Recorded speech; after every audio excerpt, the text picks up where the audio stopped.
et qu'ils perdent beaucoup de matchs. C'est pas comme ça qu'on fait, hein, faut être plus patient, même si ça nous agace, c'est tout.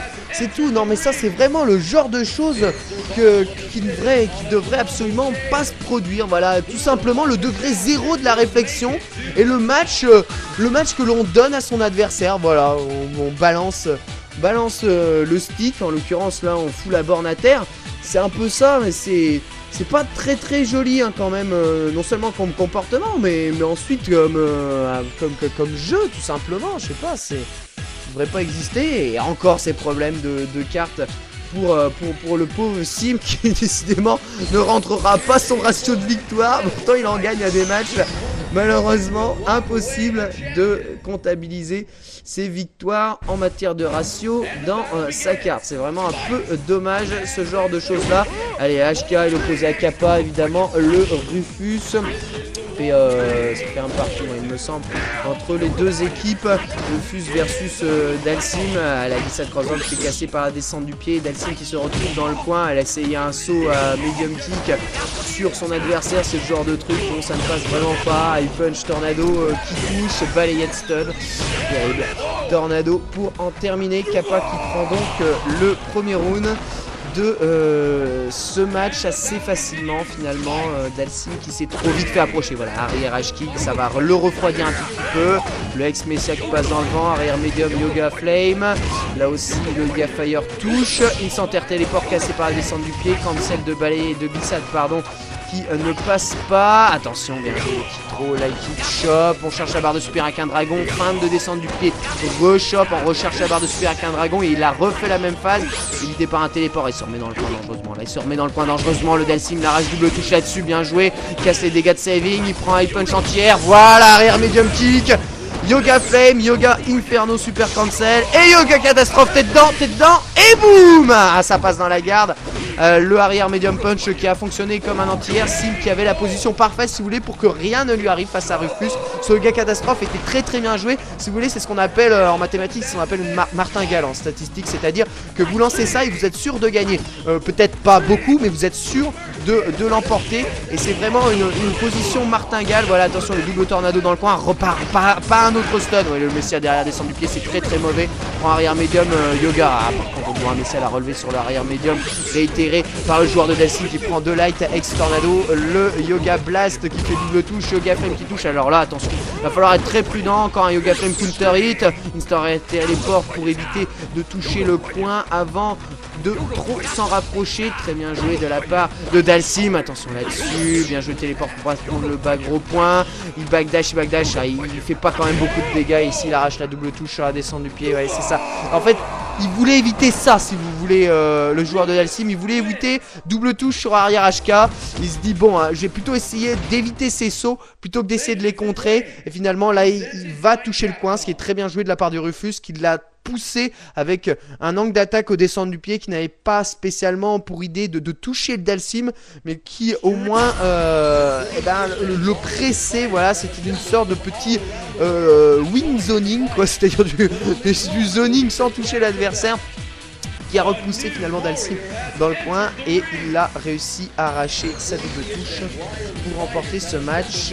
Et ça fait 2-1 maintenant en faveur de l'équipe de Kappa. Dernier striker de l'équipe de Sawachan, ce sera Kok qui va jouer Sagat. Kok qui a visiblement lui aussi un peu de mal avec sa carte. Ils sont un peu lents hein, quand même dans son équipe là. Sont un peu lents à se décider. Voilà, allez, c'est bon. Tu l'insères, tu mets, tu joues.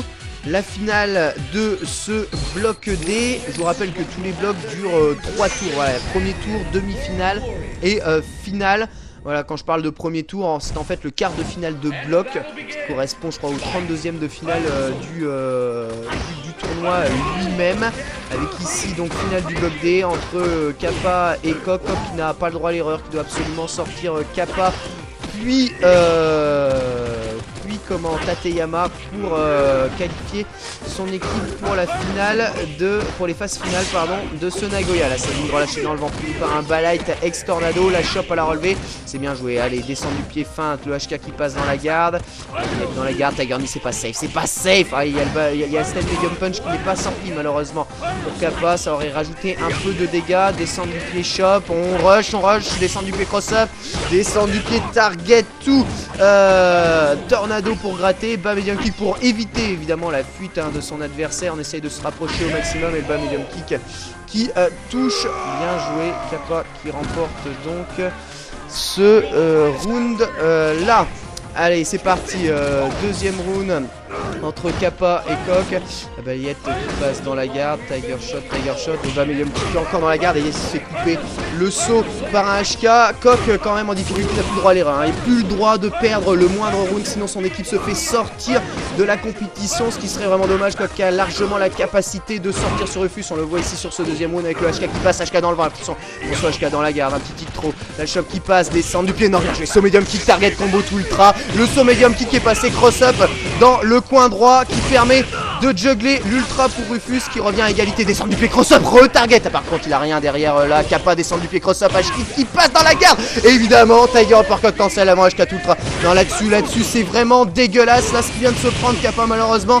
Beaucoup d'énergie, il va très probablement essayer de le gratter au Tiger Shot. Ouais, je vais Tiger Shot, Kara Tiger Shot pour ne rien faire et sur le saut vertical pour éviter ce Tiger Shot, un Kara Tiger Knee qui vient repêcher Kappa un partout entre les deux adversaires. C'est parti, allez, bas médium d'entrée, la ex-tornado dans la garde, Tiger Knee qui croise, fait un petit cross-down sur le saut de Rufus, il a raté un tout petit peu sa chope, la Rufus du coup il a pris celle de Coq, le HK double touche, Tiger Knee encore dans la tête, il essaye de le chercher au HK, il a vu que ça fonctionnait bien Coq, il a vu que ça fonctionnait très bien, par contre celui-ci ne passe pas, ça permet de placer une petite chope, allez Kappa qui dash, descend du pied feinte, bien joué Tiger uppercut cancel, Tiger Knee, ce coup-ci ça fonctionne très bien pour Coq qui replace ici, à l'avant HK qui passe dans la garde, il n'est pas passé loin celui-là de sa tête, la descente du pied qui se fait casser encore par un HK, ça va être difficile hein, pour Kappa, maintenant qu'il se fait maintenir à distance, non plus de Messia, ça va se faire contrer, ah il a pas pris de risque Coq, il n'a pas cherché la double touche, Tiger uppercut cancel, oh il réussit à juggler le Tiger Knee alors qu'on ne savait pas où se trouvait la baudruche, à droite, à gauche,